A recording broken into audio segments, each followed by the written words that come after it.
What's up, guys? It's me, Alan, and I'm back with another video today. And today we're going to be talking about Diecastbuffet's NASCAR Duralast Cup Series Season 3, the first half of the season, with the premiere of Race 7 of 14, the 7th of 13 points-paying races, because next race will be the All-Star race. We've hit the halfway point of the season, and so, like I did with Season 2, albeit I was doing all of that work after the season, because I didn't get the idea to do this until after, but you get my point. I did a halfway video for that. I'm going to do one here, and I'm going to leave a link in the description to his channel, to the playlist of all of Diecastbuffet's Duralast Cup Series races, seasons 1, 2, and 3 up to this point, and as well as tonight's race. Will all be linked below. Go check out his channel. Go subscribe. Drop a like on his videos. He's uploaded a few diecast reviews recently. He uploaded the next race of a NASCAR game playthrough earlier, and then obviously this race that happened tonight. So go check all that out. With that all being said, like I said, I did this with Season 2. I didn't do this with Season 1 because when he started that, originally it was a stop motion series for the first 2 races of Season 1, and then he switched over to what he's been doing ever since, which is unscripted diecast racing. You push the cars around the track and all that. And I just decided, with that change, it would just be different. It wouldn't make sense. So I just did it with Season 2, and now with obviously Season 3. So the first 7 races of the season: Daytona, obviously Daytona 500, Texas, Bristol, Las Vegas, Auto Club, and then the 6th race was Richmond, and then the 7th race back to Daytona, but this is the first ever, this is the first Daytona night race. And we got a lot to talk about here, okay? We have a lot to talk about. So with that all being said, let's just get right on with it. Largest car count that Diecastbuffet has ever had for this series through 3 seasons. And if you want a Season 4, again, check out his channel, go subscribe, go, drop a like on these videos, let him know in the comments, let him know what you think, and yeah, I mean, believe me, I would love to see a Season 4 myself. So, entering the season, there were 47 cars, 47, that would be competing in between 2 duels for a spot in the 40-car field for Daytona. And then obviously, the way he sets these races up, I believe, is he has qualifying and whatnot. Yeah, he does actually. So, you qualify, you make it in. Obviously, there are drivers that are already locked in, going into the duels and going into every race, and there were some that had to race their way in. And going into Daytona, one of the drivers that had to race his way in was Jimmie Johnson. Now, remember, with Duralast Cup Series, looking back at Season 2, Jimmie Johnson did not have that great of a season. A lot of mediocre runs, and that put him in a position where he had to race his way in. And unfortunately, I think it was on the last run of the second duel, the last driver to go, his car got ahead of Johnson. Johnson got knocked out and did not make the Daytona 500. He's made every race since. The key thing there is that with the car that was ran for the duels was the 2019 diecast. The rest of them have all been ran with 2020 Jimmie Johnson diecast, because of course Diecastbuffet didn't have the 2021 at the time.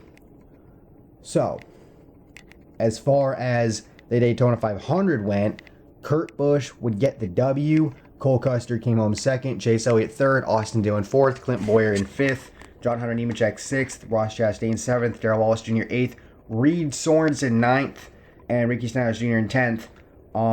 Reed Sorensen in the 77 car. If you know, the Advent Health 77 car of Ross Chastain was released this year in the 1/6/4 scale. However, because Ross Chastain runs the 39 car for Diecastbuffet's own team, Buffet Racing South, Sorensen was put in the 77 car, Chastain's obviously in the 39 already.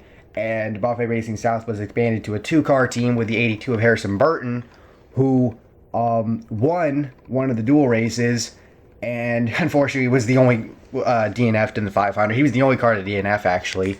As you can see, I have all 7 races in the notes and whatnot up here. So, race number 2 at Texas. This one came down to the wire. Reed Sorensen was in the lead until late in the race. Clint Boyer got around him and won the race. Sorensen finished 2nd. Harrison Burton finished 3rd. Christopher Bell 4th. Eric Jones 5th. Ricky Stenhouse Jr. 6th. Kurt Busch 7th. Corey LaJoie 8th. Darrell Walsh Jr. 9th. And Chris Buescher. Buescher making his debut because he did not qualify.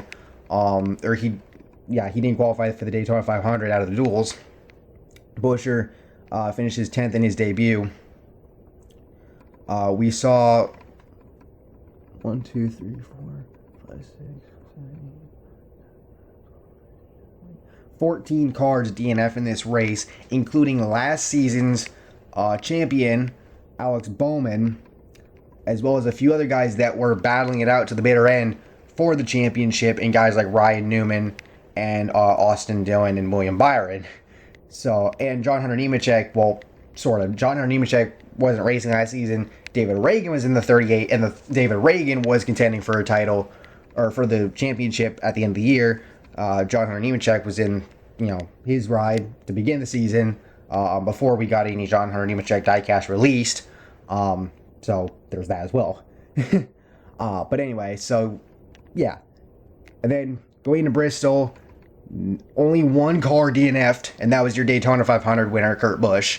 And Andrew Keaton, otherwise known as Little Wrangler 3, would win at Bristol. Yep, he made his own custom car, sent it in to Diecastbuffet. Diecastbuffet put it into the series, and the dude won the 3rd race of the season at Bristol. Holy crap.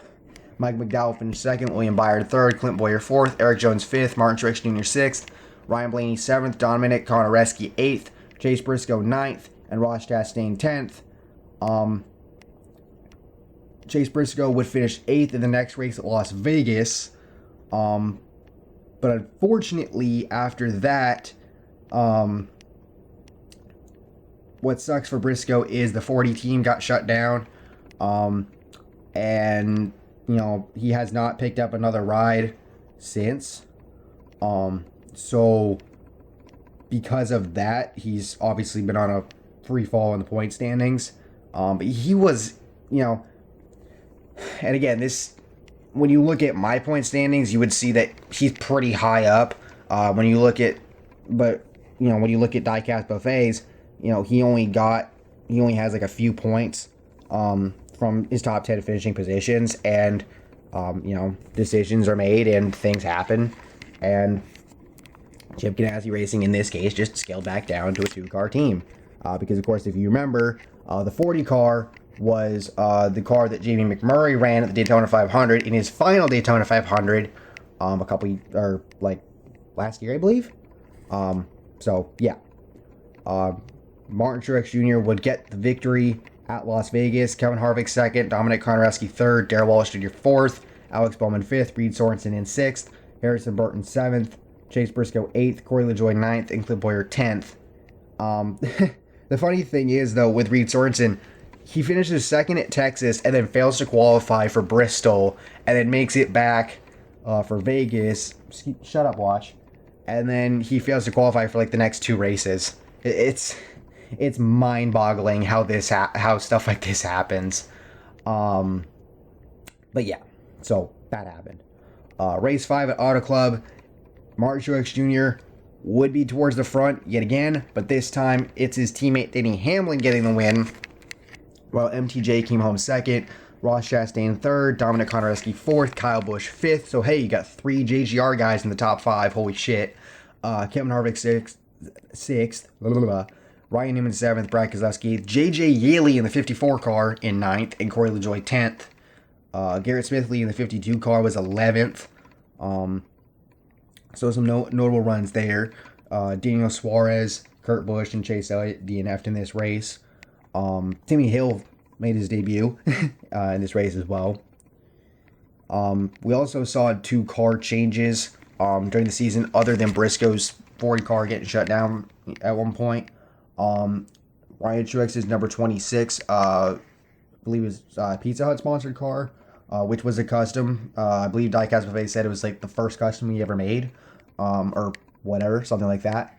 That was finally retired, and it was replaced with a new number 33 Bang Energy custom car. So same team, just different number, different sponsor. And then BJ McLeod, who was running the 51 car last year for Rick Ware Racing, he now has, or that got swapped out for the 78 car for his own team.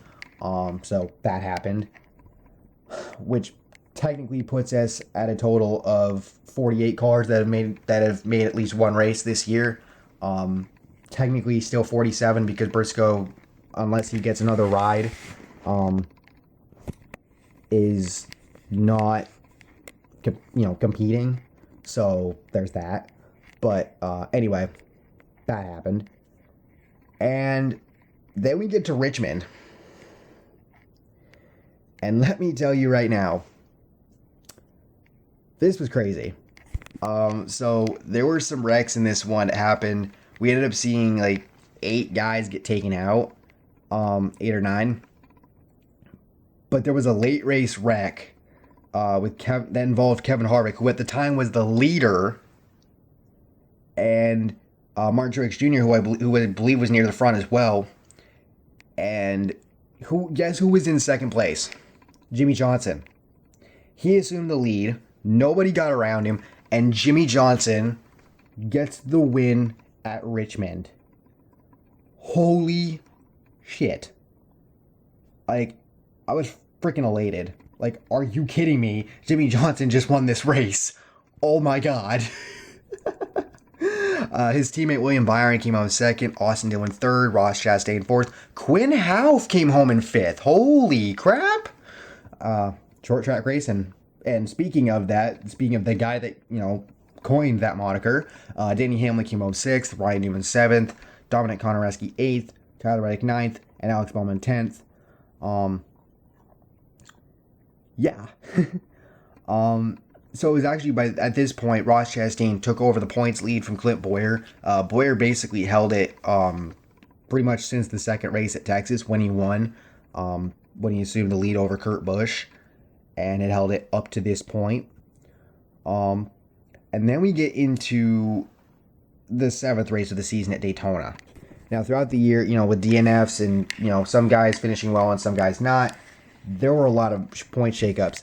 This race right here, had some wild point shakeups, I would say, because only 21 cars out of the 40-car field finished this race.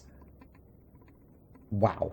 19 cars DNF'd for the Daytona night race, and it would be Jimmy Johnson winning back-to-back races. Darrell Wallace Jr. coming home second, Austin Dillon third, Ricky Stenhouse Jr. fourth, Greg Golding fifth, William Byron 6th, Chris Buescher 7th, Ryan Newman 8th, Harrison Burton 9th, Eric Jones in 10th. Ross Chastain would still hold the points lead. Darrell Wallace Jr. would move up into 2nd. Clint Bowyer falls to 3rd. Dominic Konarewski 4th in points. Kevin Harvick 5th. Eric Jones 6th.